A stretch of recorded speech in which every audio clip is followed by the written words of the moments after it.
All right. Hello. Hi. It's me. It's been a year. Time for a new video. Yes. Okay, look, I'm not even gonna pretend to try and explain myself. There's no point. I just realized that I hate editing. So I will do my best to just record these in one take with as little editing required as possible. So we're just gonna wing it. There's gonna be a lot of and ha and likes, but I did write a script. So here we go. Let's just start. I haven't read much at all in the last year. I'm still in the middle of my reading slump that's been going on like 3 years now or something. But I have read one book at least that I'm gonna talk about today. So let's go. Oh yeah, also this is a new model. I updated my model. How do you like it? Look, it's wiggly. The ears wiggle, the whiskers wiggle. Hey, I can smile. I can wink. Eh? Anyway, yes, sorry. That's it. That's all the procrastination. Let's continue. Bapanada. Hello, my name's Kat, and today I'm going to be talking about a book called Citizen of the Galaxy by Robert A. Heinlein. So, this is actually the first Heinlein book I've read. I think I've read Door into Summer at some point in high school, but I remember very little, so I'm counting this one as the first. I picked it up sort of by accident. I just saw it on one of those bookshop shelves and grabbed it. It's a very short book, just 260 pages or something. And the title sounded kind of neat, so I think that's why I chose it. Also, I'm pretty sure that was the only sci-fi book on that shelf, so yeah. And I was just in the mood for sci-fi. This book is about Thorby, a young slave boy who doesn't remember who he is, who his parents are, where he comes from. He's bought at the start of the book by an old beggar named Basil. And Basil looks like someone who pretends to be less than what he is. He seems to be running some sort of secret operation, and there's like a lot of mystery surrounding what he's doing on the planet they're at. And the book basically follows Thorby as he's first raised by Basil and then finds himself among the free traders, which is like a community of these traveling merchants, until finally he figures out who he is and where he comes from. I'm being a little vague. I don't know how much of the book I should spoil. It is pretty old. But I think I'll start vague and then later I'll get into more detail and I'll put a spoiler warning. Okay, so positives. Let's be nice. Let's start with the good stuff. This was a very easy read. It's short, but even without it being so short, the writing style was very easy to get into, very flowy, very kind of transparent in a good way. You get to the plot quickly, you know what's happening, and even in places where the plot is not that interesting, the writing style is so easy to read that you just keep going. Although I do think that if book was much longer, I might have put it down in a few places because it did get kind of dull. But still, it was a nice, chill read. Also, I did enjoy the whole free trader section. Their societal structure was kind of interesting and different, and it seems like Heinlein did put a lot of thought into how it would work, and just in general, that section, in terms of world building, felt more fleshed out than other sections, or maybe I was just more interested in it, and that's why I picked up on all the world building. Now, on the whole, though, I do have to say, to me, this is all just my opinion, this book felt very, very bland. Aside from the free traders, the world building just wasn't that interesting or different. The characters were just kind of there. Thorby was dragged around by the plot most of the time.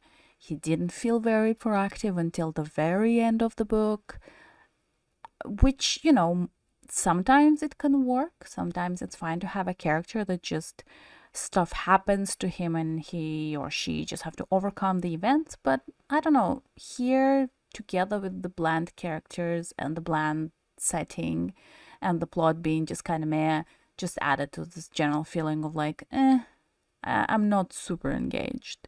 Also, the structure of the book was slightly odd. It felt like three different books stuck together. The vibe between the three sections was quite different. It was almost like the sections were in different genres. I guess I'm just gonna go ahead and spoil the plot. So here's the spoilers. Here's the spoiler warning. So we start the book with Thorby being sold to Basil. Basil trains him and raises him and makes him super clever and super smart boy that Thorby is until the end of the book. And this whole section just has this vibe of undercover operation and mystery. What is Basil doing? Who is he? What's happening? A lot of questions are asked. Basil gets killed off, and as his dying wish, he asks Thorby to pass a message to one of the free traders. And then free traders take him in because apparently they have some sort of debt to Basil.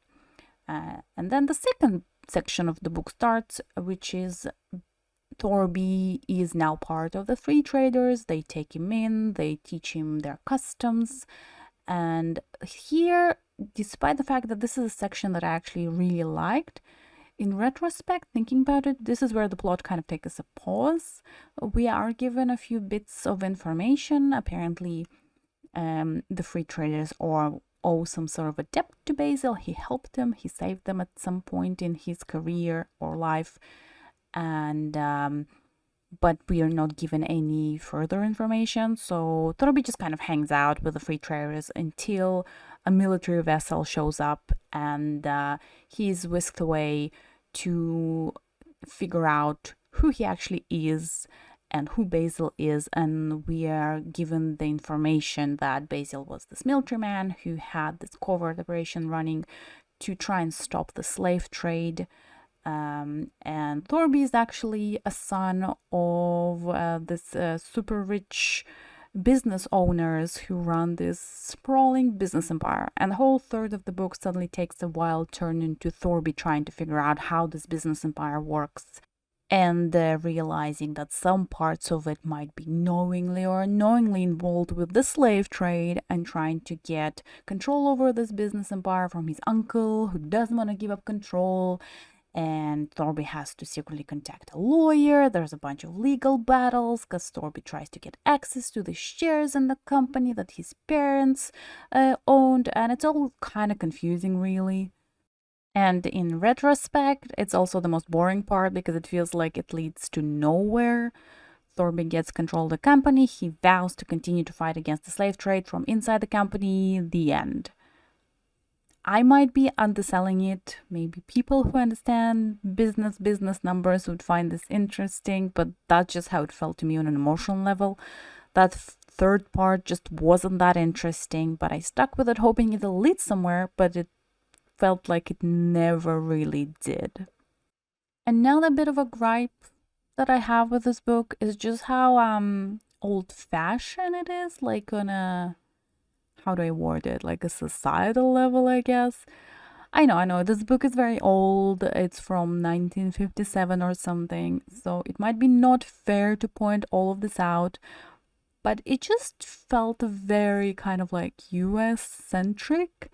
And for a book that takes place across the whole galaxy, that just felt a little bit weird. Like all the societies across the galaxy felt just very Western. I would expect when the whole of humanity just spread across the stars, it would feel like more of a mix of different cultures, where it just felt, again, very, very American. Not sure I'm explaining it well, but that's just how I felt. Okay, another old-fashioned bit were the female characters. It felt to just my modern eye that the author had a very specific view of what the role of women is in society, so he kind of just replicated that in his book. It might even be a subconscious thing because there are quite a few female characters in the book, which is a nice thing. But the majority of them seem to have a purpose of looking pretty and being useful to the main character in some way. They seem to be either in some sort of a motherly caregiving role in the plot or serve as a sort of kind of love interest to Thorby, which is funny because most of the time he shows very little interest in romance, and if anything, that just seems to make him uncomfortable, which is pretty funny. Like, even at the end, he marries this girl called Lida out of what seems to be basically proximity. she was useful to him at the end of the book, and she mentioned to be pretty, but they don't seem to be that interested in each other. But suddenly at the very end, they're married. And while Thorby does important business stuff, Lita is at home playing the dutiful hostess and wife, despite being shown multiple times to be quite clever and cunning in her own right. But no, that's just hand waved away by her saying at some point that, oh, she just doesn't have a head for business. So that's how the book ends. All of that was mostly noticeable in the third part of the book. The first section was Basil. Thormy is pretty young. There's not that many other characters. And he's kind of not very interested in girls, I guess. Then in the second section, the Free Trader Society seems to be quite egalitarian. Men and women seem to be able to fill the same professions, mostly, although there is still an odd custom of trading specifically young women between different ships to prevent, like incest, I guess, or something. Well, makes sense. But it doesn't make sense to trade just the girls. But the head of the ship is a woman. However, she gets to her position through marriage. And also that society just seems to be very occupied with who marries whom and like political structure based on familial ties and stuff like that. And in general, free traders are just portrayed to be kind of strange, right? And then when we get to the third part and get to Earth or Terra, things get even more old-fashioned. The women are mostly secretaries or running the household, occupied with like social gatherings, and men do the manly professions of like lawyers and business people, etc. And at one point, Thorby literally says to his secretary, "You won't catch a husband with these eye bags." Like, that shit is hilarious. Again, I'm not annoyed or anything. This book is very old, so I get it. Different times, different vibes. I just thought it interesting to point out. I'm still battling a sort of reading slump, so I'm actually thankful to this book for being so short and easy to read. I finally managed to finish reading something, and it feels really nice. And obviously I might have missed something. That's just my interpretation and my thoughts. There might be some like deeper meaning or something. But yes, that's what I think about this book, basically. Would I recommend it? Yeah, sure, why not? Some people might really like it. And even if they don't, it's like a solid middle of the range book, and there's nothing wrong with that. Anyway, that's it. That's all I have to say. Like, subscribe, whatever, and see you in a year, I guess.